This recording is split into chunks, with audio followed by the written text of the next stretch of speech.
Hi, everybody. My name is Bridget Marty, and I am with the Carlson Business Career Center here today to talk with you about how to set yourself up for success when receiving and evaluating a potential job offer.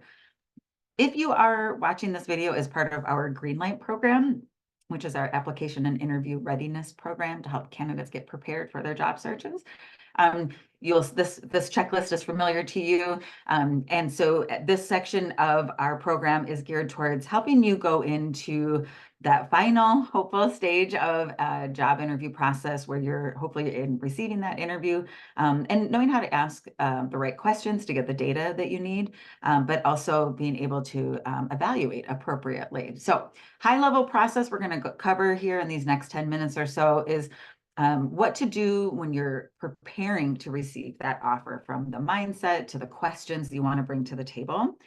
Second, how to evaluate the role in terms of how it aligns to your career goals and what you're looking for in this next chapter, but then also how to evaluate a package and from a quantitative and qualitative perspective.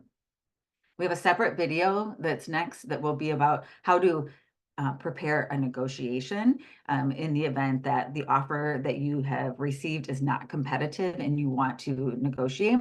That's in a separate video, but we do encourage you to watch this video first before you go to the next one. So first things first is that mindset.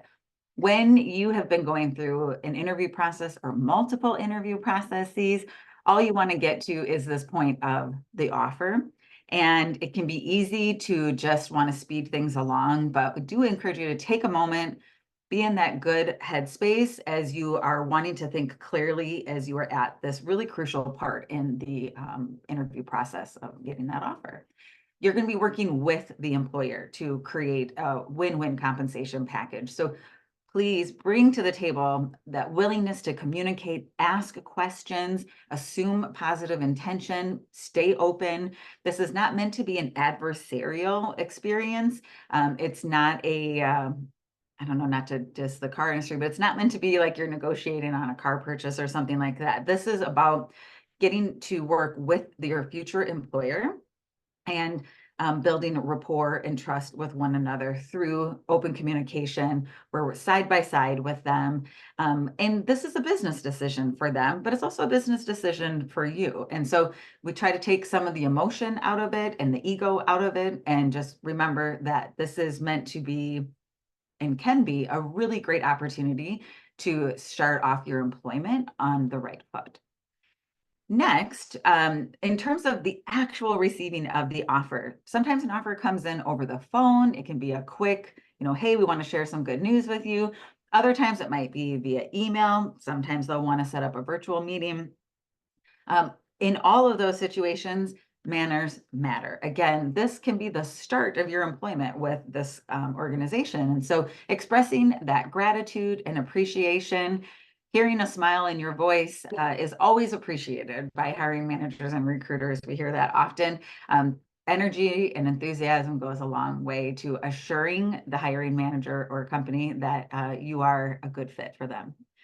Next, we want to imprint on your minds the importance of asking a few tactical questions in that moment, which you can feel overwhelmed at times, especially if you're getting caught off guard if an offer call comes in. But what your main goal in that initial call is to find out as much as you can about the offer, and especially what factors went into deciding the base compensation or overall compensation package, and if the offer is firm. You can get this information from that initial call where you're receiving the offer. You are setting yourself up for success. We want to know, where are you in the pay band? How did they set your salary? Is it that they bring all candidates with your experience level in at this salary? Or did they push you to a little higher end of the band because of exceeding the qualifications you have exceed what they're looking for? We want to get as much information as possible. So merely asking, I'd love to have you could you walk me through the offer and share a little bit about how you arrived at this number? And after you get that information, if they haven't already stated if the offer is firm, you can ask, and is this offer firm? That can feel a bit forward for some folks to put that question out there, but it's the ultimate question you need to know before you go further in this process. Because if they say, absolutely, this offer is firm, we came in with our highest and our best offer, then at least you know, and you're not going to stress yourself out about trying to get more compensation if you feel like you need it. At least you know. So gathering that information in the beginning is helpful. Second, requesting any other information that you want, benefits, and when they expect you to start, when they want to hear from you next, because you're going to also set up a follow-up phone call with them to make a decision. So again, asking, can you walk me through this offer and how you arrived at this number? Is this number firm? Asking for any additional information if they haven't already provided that. So such as benefits, 401ks, start date. And then setting a time to talk in the next 1 to 3 days. They might pressure you to give an answer immediately because they want to know, or they might ask, do you have any hesitations, or, why are you hesitating? And you can easily say, I've just been caught a bit off guard, or at this moment, I'd really like to take just some time to sit and digest the offer and review things so I can come back with any questions. You absolutely are welcome to do that. And then, as always, express that gratitude one more time. You want to let them know you are appreciative, especially if you are. When we think about the data that you're going to need, there's kind of two big buckets when you're looking to evaluate the role. There's on the left side of the screen, you see the qualitative data, deadline, overall responsibilities and expectations for the role, what you can expect in terms of performance management. Is there a 6-month evaluation, 90-day evaluation, 1-year evaluation? What does that evaluation entail, and how does it affect compensation or progression in the organization? What are your career progression opportunities, or ways you can gain professional development through stretch projects, professional affiliations outside of the organization, how the organization is going to support you growing as an employee, and then making sure you're clear on the employer's values and their philosophies, their growth trajectory. We want to make sure you have that information in terms of the role, what it entails, so that we can evaluate if it aligns to what you're looking for. Then the right side of the screen is the numbers side.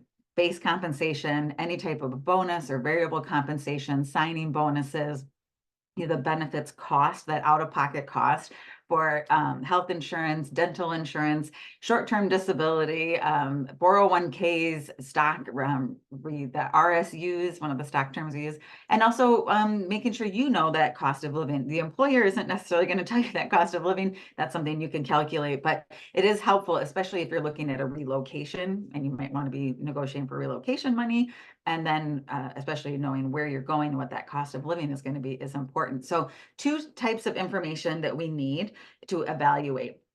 Then we use the first set of information that you're gathering about the role, the values, philosophies, expectations, growth trajectory is going to help you answer some of these questions we have on the screen with regards to, will this role meet your criteria for job satisfaction? What are the elements that are your must-haves and your nice-to-haves in a role? So something that'd be great to have initially, something that you can live without. What is important to you from a values perspective in terms of the type of work that you find meaning and joy and engagement with? What skills are you going to be able to use and flex? What are some things that you are going to be doing on a daily, monthly, quarterly basis? Can you actually picture the job in action? Any of these questions, if you aren't able to answer them, these are things that you'll want to be jotting down and chat with your coach about, or you'll be wanting to connect with the employer to just gather more information. We often struggle to make a decision because we don't have all of the data that we need. Next, we want to be thinking about the growth in terms of what is that progression for you? What is the progression of the department? Are you in a underinvested segment of the business? Is a good thing to know, because that might impact how you're thinking about this role, as maybe it's more of a short-term opportunity than a longer-term opportunity. And then finally, checking in with yourself.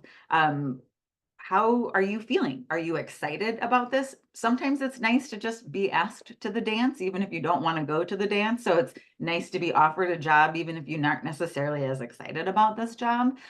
So it's important to just ask yourself, is this an absolute yes offer for me? Or is there something else that would make this undeniable? And jotting these things down, these are the things that we encourage you to talk about with your coach as you are processing how you feel about this offer.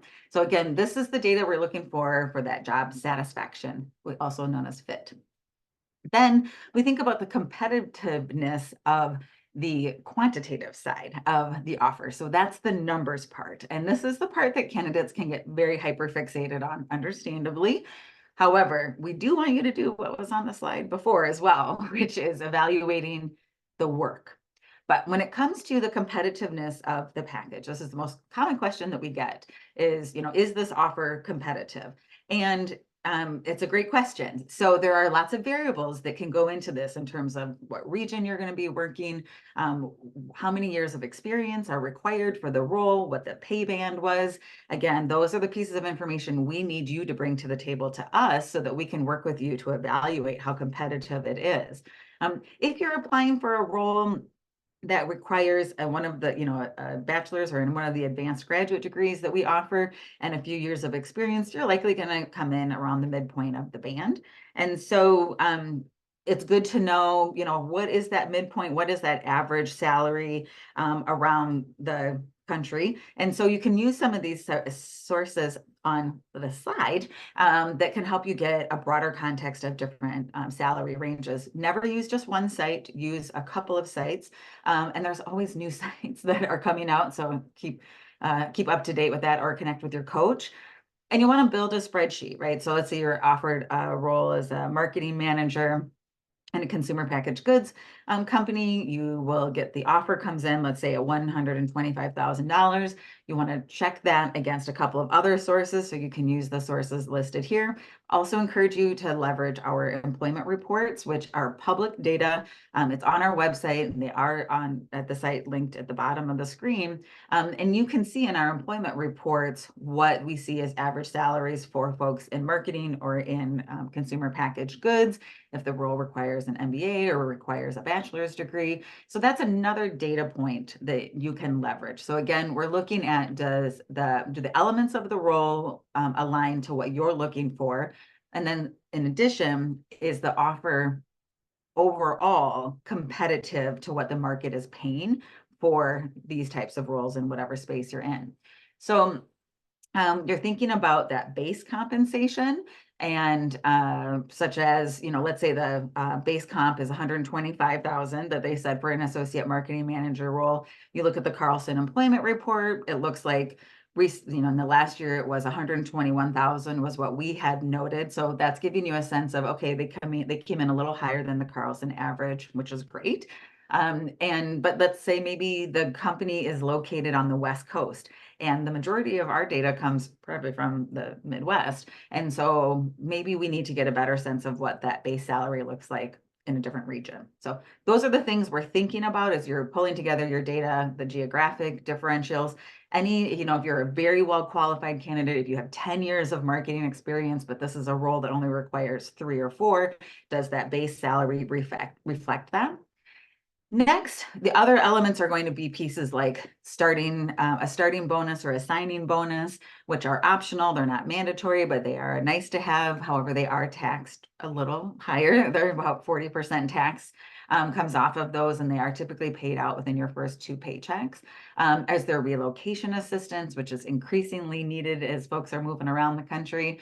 Other types of bonus potential, stock units, equity, and other kind of perks that can come with the role, which is we see things like free health club memberships, extra time off. Overall, just looking at that big total package. And you might be thinking, well, how am I supposed to put all this data together and what do I do? On our website, again, visit the site linked at the bottom of the screen. Under the salary negotiation section, we have a couple of spreadsheets available for you where you can put in all of this data so that you can start to visualize it and get a sense of what this offer is looking like from a big picture. So in summary, you're going to gather that relevant data by asking great questions at the beginning, evaluate that data regarding job satisfaction, but then also around competitiveness from like a financial perspective, and then connect with a coach. If you are uncertain, you want to process this a little further, you want to challenge some of your own assumptions or get a gut check, reach out to a coach. You can always schedule an appointment, but if you're really in a time crunch, it doesn't hurt to email your coach directly or call the front desk at the Carlson Career Center. And so if you find yourself in need of setting up a negotiation, stay tuned for our next video. Thanks.